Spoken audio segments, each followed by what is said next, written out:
they bought the Labubu toy. Then this happened. In the city of Lagos, where soft life is the goal and vibes are non-negotiable, 3 best friends were living their best lives. Teni, Amaka, and Bolanle. These weren't your average babes. They were full-time slay queens, part-time influencers, and unofficial ambassadors of aesthetics. Their skin glowed, their captions slapped, and their followers adored them. One rainy afternoon, Teni decided to take a stroll in Lekki, hoping to grab some shawarma and maybe a quick video for her reels. But somehow, she found herself in an unfamiliar street. It was quiet, too quiet for Lagos. Then she saw it. A tiny shop squeezed between a suya stand and an abandoned phone repair kiosk. The sign read, "Rare finds only." Curious, she stepped in. The boutique smelled like old wood and secrets. Dust danced in the air like it had been waiting for her. And there, on a shelf that seemed to glow on its own, was a weird-looking toy. Big eyes, sharp teeth, a wicked grin like it just heard gossip. The tag underneath read, "Labubu, limited edition." A hunched woman appeared from the back. Her eyes were sharp, but her smile was faint. She said only one thing, "Take it if you dare. But never sleep beside Labubu. Ever." Teni laughed. She thought it was part of the marketing gimmick. Lagos sellers love drama. She paid in full and even snapped pictures with the toy. Within hours of posting, her engagement blew up. 30,000 likes. Comments from celebrities. Her phone didn't rest. Amaka and Bolanle were stunned. "Babe, where you get that toy?" Amaka asked, voice shaking with envy. Teni smiled like someone with the last meat in the pot. "It's called branding, darling." But after some silent beef and low-key stalking, Amaka and Bolanle found the boutique themselves. Same old woman. Toy. This time she didn't ask for money. She only repeated, "Never sleep beside Labubu." They laughed, collected their own versions and posted proudly. That's when the madness started. The first night, Teni woke up at 2:45 a.m. She thought it was just a bathroom break.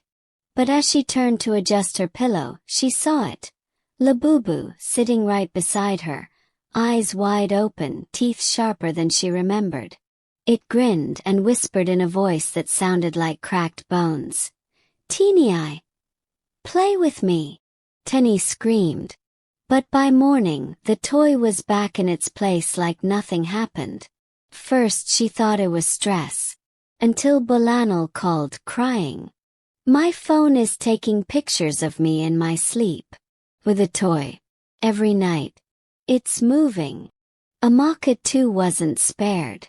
She opened her gallery and found hundreds of selfies, all with Labubu peeking in from one corner or the other. Some were taken in angles that didn't even make sense, like from the ceiling. And worse, their faces in the pictures started to warp. Cracked skin, hollow eyes, wide, unnatural grins.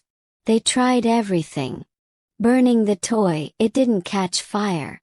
Throwing it away, it reappeared. Prayers, fasting, even holy water. Nothing worked. Desperate, they ran back to the boutique. But the shop was gone. In its place was an abandoned building covered in moss and silence. They asked around. An old pepper seller nearby said, "That place? No cursed ground oh. Since I small, that shop never day open." The girls broke down. All they wanted was attention. A little more clout. A little more fame. Then a beggar, an old woman with tired eyes, walked up to them. She looked at them and said, "You gave up your peace for likes. You picked validation over sanity. Labubu feeds on vanity." They begged her for help. She told them the only way to break the curse was to give Labubu to someone who didn't want fame. Someone content with life. Someone real. That was the hard part. They searched Ikoyi 6, even Banana Island. Everyone wanted something to go viral. No one would reject Labubu. So they crossed to the mainland.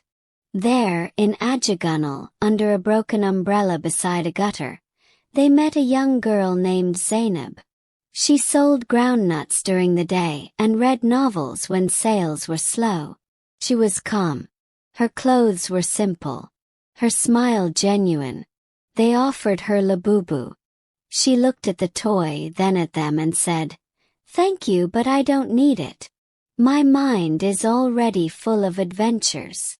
At that exact moment, the toy dissolved into dust. A wind blew. Light returned to the sky. Their phones buzzed with new messages. Old sponsors reaching out, deleted pictures restored, accounts back to normal.